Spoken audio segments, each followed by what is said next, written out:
नमस्कार दोस्तों, स्वागत है आपका कमोडिटी अपडेट्स में।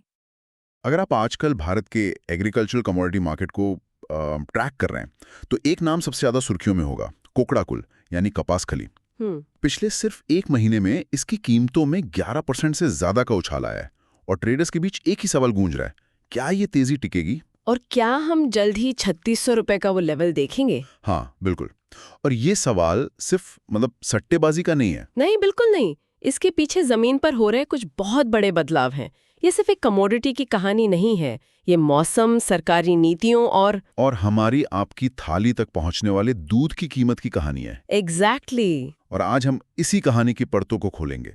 हमारे पास बाजार का एक डिटेल एनालिसिस है जो हमें बताएगा कि इस आग के पीछे चिंगारी कहां से लगी। मिशन साफ है, ये समझना कि ये तेजी एक परफेक्ट स्टॉर्म का नतीजा कैसे है और आगे क्या हो सकता है।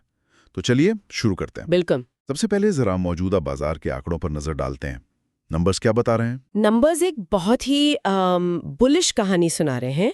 एनसीडेक्स पर फरवरी का वायदा भाव 3425 रुपए के ऊपर ट्रेड कर रहा है। 3425? यस। और जनवरी की शुरुआत में ये कहां था? याद रखिए, जनवरी की शुरुआत में ही ये 3000 के आसपास था। तो ये एक बहुत तेज और बहुत मजबूत रिकवरी है। वाह। लेकिन सिर्फ कीमतों के अलावा क्या कोई और इंडिकेटर है जो हमें ट्रेडर्स के मूड के बारे में बताता हो? हाँ, एक बहुत जरूरी इंडिकेटर है और वो है ओपन इंटरेस्ट। ओपन इंटरेस्ट आसान भाषा में समझें तो ये मार्केट में खुले हुए सौदों की कुल संख्या है। जब ओपन इंटरेस्ट बढ़ता है, इसका मतलब है कि मार्केट में नया पैसा आ रहा है, ज्यादा लोग दांव लगा रहे हैं। अच्छा। यस। और अभी ये किस लेवल पर है? ये 54,000 लॉट्स के भी पार चला गया है। ये दिखाता है कि मार्केट में सिर्फ कीमतें नहीं बढ़ रही हैं, बल्कि पार्टिसिपेशन भी बढ़ रहा है। ट्रेडर्स का भरोसा इस तेजी पर बढ़ रहा है, जो अपने आप में एक पॉजिटिव साइन है। इसके अलावा एक और टेक्निकल चीज है। कीमतें अपने 50 दिन और 100 दिन के मूविंग एवरेज से ऊपर निकल गई हैं। ओके। इसका आम निवेशक के लिए क्या मतलब है? थोड़ा आसान भाषा में बताइए। इसका मतलब है कि हाल का जो मोमेंटम है, मतलब जो हाल की तेजी है, वो पिछले 2-3 महीने के एवरेज ट्रेंड पर हावी हो चुकी है। अच्छा। ट्रेडर्स इसे एक स्ट्रॉन्ग बाय सिग्नल मानते हैं।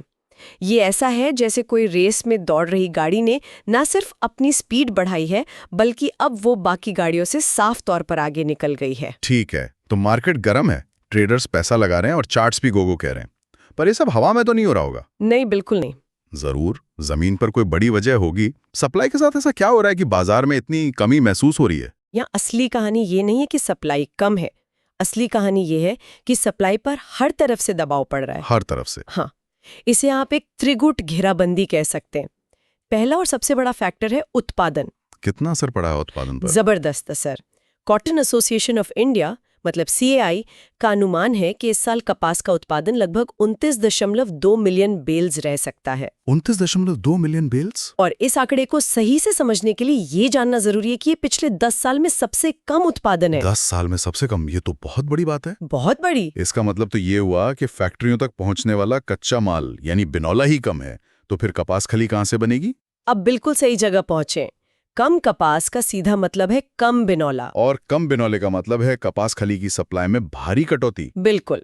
लेकिन ये घेराबंदी का सिर्फ एक मोर्चा है। अच्छा। दूसरा मोर्चा है बुआई का रकबा। मतलब किसानों ने इस साल कपास बोया ही कम? हाँ, और वो भी थोड़ा बहुत नहीं।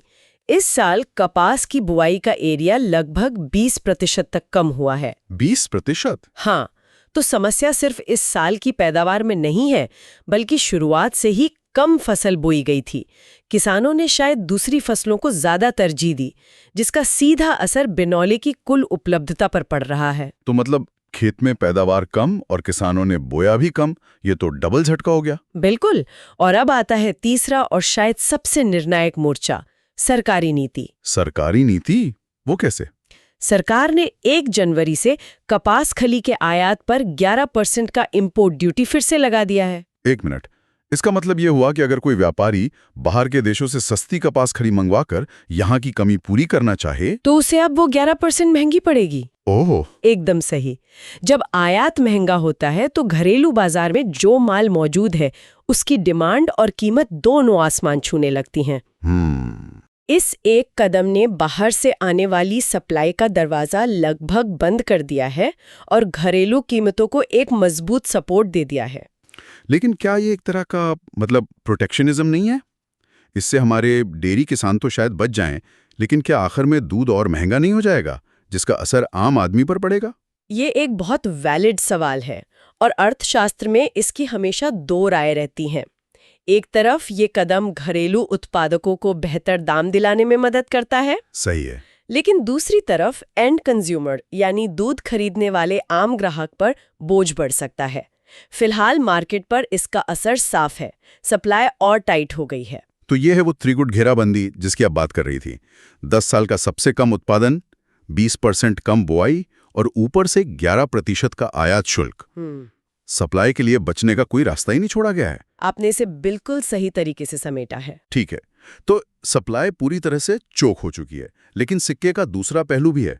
इतनी महंगी चीज को खरीदने के लिए कोई तो बेताब होगा। बिल्कुल। ये जबरदस्त डिमांड आ कहां से रही है? डिमांड की कहानी सप्लाई से भी ज्यादा दिलचस्प है और यहाँ भी मुख्य तौर पर 3 बड़े ड्राइवर्स काम कर रहे हैं। ओके। सबसे पहला और सबसे बड़ा ड्राइवर है मौसम, यानी कड़ाके की सर्दियां। सर्दियों का पशु आहार से क्या लेना देना है? बहुत गहरा कनेक्शन है। सर्दियों का मौसम कैटल फीड यानी पशु आहार के लिए पीक सीजन होता है। अच्छा। ठंड में पशुओं को शरीर का तापमान बनाए रखने के लिए ज्यादा ऊर्जा और प्रोटीन की जरूरत होती है और कपास खली को हाई प्रोटीन सप्लीमेंट का राजा माना जाता है। ऐसा क्यों? बाजार में तो जैसे सोया मील जैसे और भी प्रोटीन सोर्स हैं, कपास खली में ऐसा क्या खास है? डेयरी किसानों के बीच कपास खली की एक खास प्रतिष्ठा है। माना जाता है कि इसे खिलाने से न सिर्फ दूध की मात्रा बढ़ती है, बल्कि दूध का गाढ़ापन और उसमें फैट का प्रतिशत भी बढ़ता है। और डेयरी कंपनियों के लिए ये दोनों चीजें सोने की तरह हैं। सही बात है। अच्छी क्वालिटी का दूध मतलब बेहतर दाम। बिल्कुल। अच्छा, तो ये सीधा सीधा डेयरी इंडस्ट्री की डिमांड से जुड़ा है। एनालिसिस भी यही कहता है कि उत्तर और पश्चिम भारत की बड़ी बड़ी संगठित डेयरी कंपनियां इस वक्त जमकर खरीदारी कर रही हैं। बिल्कुल। मैं पिछले हफ्ते एक डेयरी फार्मर से बात कर रही थी। उन्होंने बताया कि पिछले साल के मुकाबले इस साल उनके चारे का खर्च लगभग 30% बढ़ गया है और इसका सबसे बड़ा हिस्सा कपास खली है। 30%? हाँ, लेकिन उनके पास कोई विकल्प नहीं है क्योंकि दूध की क्वालिटी बनाए रखनी है। ये बड़े प्लेयर्स अपनी जरूरतें पूरी करने के लिए किसी भी दाम पर खरीदने को तैयार हैं। तो पहला कारण हुआ डेयरी उद्योग से जोरदार मौसमी मांग, और दूसरा कारण है एक दिलचस्प सब्स्टिट्यूशन इफेक्ट। सब्स्टिट्यूशन इफेक्ट, इसका क्या मतलब हुआ? इसका मतलब है कि कपास खली के प्रतियोगी जैसे कि सोया मील इस वक्त बहुत ज्यादा महंगे हैं। अच्छा। तो जो पोल्ट्री फार्म वाले हैं या जो दूसरे पशुपालक हैं, वे अपना हिसाब किताब लगाते हैं कि प्रति किलो प्रोटीन का सबसे सस्ता सोर्स कौन सा है। और इस समय वो कपास खली निकल रहा है। बिल्कुल। उन्हें सोया मील के मुकाबले कपास खली एक ज्यादा सस्ता और असरदार विकल्प लग रहा है। तो वो भी इधर आ गए। हाँ, इसलिए वो भी सोया मील छोड़कर कपास खली खरीद रहे हैं, जिससे डिमांड में एक और उछाल आ गया है। वाह, तो ये सिर्फ गाय भैंसों की कहानी नहीं है, इसमें मुर्गियां भी शामिल हो गई हैं। हाँ, मतलब सोया मील के महंगे होने का सीधा फायदा कपास खली को मिल रहा है। ये एंगल तो मैंने सोचा ही नहीं था। और यही तीसरा फैक्टर भी है, क्रशिंग पैरिटी। जिन मिलों में बिनौले से तेल और खली निकाली जाती है, उनके लिए इस समय खली बेचना ज्यादा फायदेमंद हो गया है। इसलिए वो ज्यादा से ज्यादा उत्पादन करके बाजार में बेच रहे हैं, लेकिन डिमांड इतनी ज्यादा है कि वो पूरी नहीं पड़ रही। तो डिमांड की तरफ भी कहानी उतनी ही मजबूत है। डेयरी उद्योग से पीक सीजन की जोरदार मांग, दूसरे महंगे विकल्पों को छोड़कर पोल्ट्री इंडस्ट्री का भी इधर आना, कम सप्लाई और इतनी जबरदस्त डिमांड, ये तो किसी भी चीज की कीमत बढ़ाने के लिए एक परफेक्ट रेसिपी है। सही कहा। मतलब अगली बार जब हम अपनी चाय में दूध डालेंगे तो याद रखना होगा कि उसकी कीमत का एक तार कपास के खेत में हुई बारिश और सोया मील के ग्लोबल रेट से जुड़ा है। आपने बिल्कुल सही नब्ज पकड़ी है। बाजार में इस समय यही हो रहा है। तो चलिए अब उस सबसे बड़े सवाल पर वापस आते हैं जिससे हमने शुरुआत की थी। जी। इन सब का मतलब क्या है? अगला टारगेट क्या हो सकता है? क्या 3600 रुपए का वो लेवल जिसके बारे में सब बात कर रहे हैं वाकई में पहुंच में है? अगर हम तकनीकी चार्ट्स और विशेषज्ञों के विश्लेषण को देखें तो ये लक्ष्य बिल्कुल संभव लग रहा है। फरवरी महीने के लिए जो लेवल्स बताए गए हैं वो काफी क्लियर है। बताइए क्या लेवल्स हैं? सबसे पहले सपोर्ट लेवल, यानी वो लेवल जिसके नीचे कीमतों के जाने की संभावना कम है, वो 3380 रुपीस पर देखा जा रहा है। 3380? हाँ, ये एक तरह का सेफ्टी नेट है। ठीक है। और ऊपर की तरफ पहली रुकावट कहाँ है? ऊपर की तरफ जो पहला रेजिस्टेंस लेवल है वो 3,475 रुपीस पर है।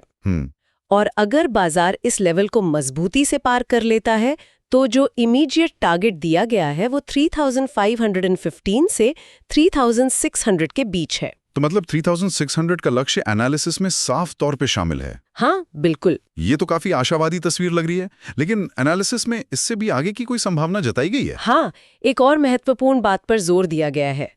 अगर कीमतें 3,495 के बड़े रेजिस्टेंस को तोड़ देती है, जो एक बहुत बड़ा मनोवैज्ञानिक स्तर है, अच्छा, तो ये तेजी और भी बढ़ सकती है। उस केस में हम अप्रैल मई तक 3,700 रुपए का स्तर भी देख सकते हैं। तो पोटेंशियल काफी मजबूत दिख रहा है। लेकिन हर कहानी में एक लेकिन होता है ना? हमेशा। एक मिनट, फरवरी की शुरुआत में तो बजट भी है। क्या वो इस पूरी कहानी को बिगाड़ नहीं सकता? ट्रेडर्स इस बारे में क्या सोच रहे हैं? आपने बिल्कुल सही रिस्क की तरफ इशारा किया है। बजट एक बहुत बड़ा इवेंट है और इसमें अनिश्चितता हमेशा रहती है। सरकार की किसी भी नीति में बदलाव, चाहे वो कृषि से जुड़ी हो, इंपोर्ट एक्सपोर्ट ड्यूटी से या किसी सब्सिडी से, उसका सीधा असर कमोडिटी की कीमतों पर पड़ सकता है। तो ये बाजार में वॉलेटिलिटी यानी उतार चढ़ाव ला सकता है। बहुत ज्यादा। इसीलिए विश्लेषण में सावधानी बरतने की सलाह भी दी गई है। क्या सलाह है? उसमें साफ कहा गया है कि 3,320 रुपए के स्टॉप लॉस पर कड़ी नजर रखनी चाहिए। यानी अगर किसी भी वजह से बजट या कोई और खबर कीमतें इस लेवल से नीचे जाती हैं तो ये एक चेतावनी का संकेत होगा कि ट्रेंड कमजोर पड़ रहा है। बिल्कुल। ये एक बहुत जरूरी बात है। तो तस्वीर साफ है, फंडामेंटल्स मजबूत हैं, तेजी के सारे कारण अपनी जगह हैं, लेकिन एक बड़ा इवेंट दरवाजे पर खड़ा है जो कुछ भी बदल सकता है। एग्जैक्टली। तो चलिए इस पूरी चर्चा को समेटते हैं। संक्षेप में कहानी यह है कि एक परफेक्ट स्टॉर्म बना हुआ है। एक तरफ उत्पादन में 10 साल की सबसे बड़ी गिरावट, 20% कम बुआई और 11% आयात शुल्क ने मिलकर सप्लाई की त्रिगुट घेराबंदी कर दी है। और दूसरी तरफ सर्दियों में डेयरी उद्योग की जबरदस्त मौसमी मांग और सोया मील जैसे विकल्पों का महंगा होना डिमांड को आसमान पर ले गया है। सही है। कम सप्लाई और बेतहाशा डिमांड ने मिलकर कपास खली की कीमतों में आग लगा दी है। 3,600 रुपए का लक्ष्य संभव लग रहा है, लेकिन 1 फरवरी का बजट एक वाइल्ड कार्ड है जिस पर सभी की नजर रहेगी। ये इस पूरी स्थिति का एक सटीक सारांश है, लेकिन जाने से पहले मैं एक विचार छोड़ना चाहूंगी। जरूर। हमारा ये पूरा विश्लेषण पशु आहार की मांग और सप्लाई पर केंद्रित है, जो सीधे सीधे डेयरी उद्योग से जुड़ा है। ये अभी की और आने वाले कुछ महीनों की कहानी है।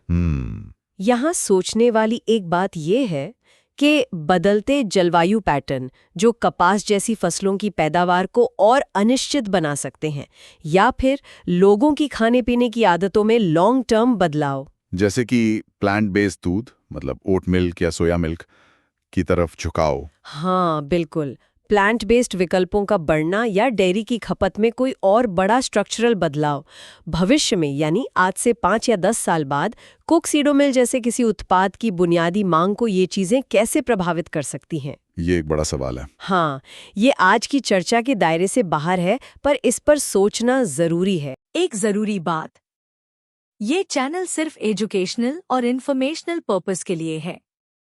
बने रहिए हमारे साथ हर बड़ी कमोडिटी खबर के लिए, सिर्फ कमोडिटी अपडेट्स पर। चैनल को सब्सक्राइब जरूर कीजिए और बेल आइकन दबाएं ताकि आप कोई भी इम्पोर्टेंट अपडेट मिस ना करें। धन्यवाद।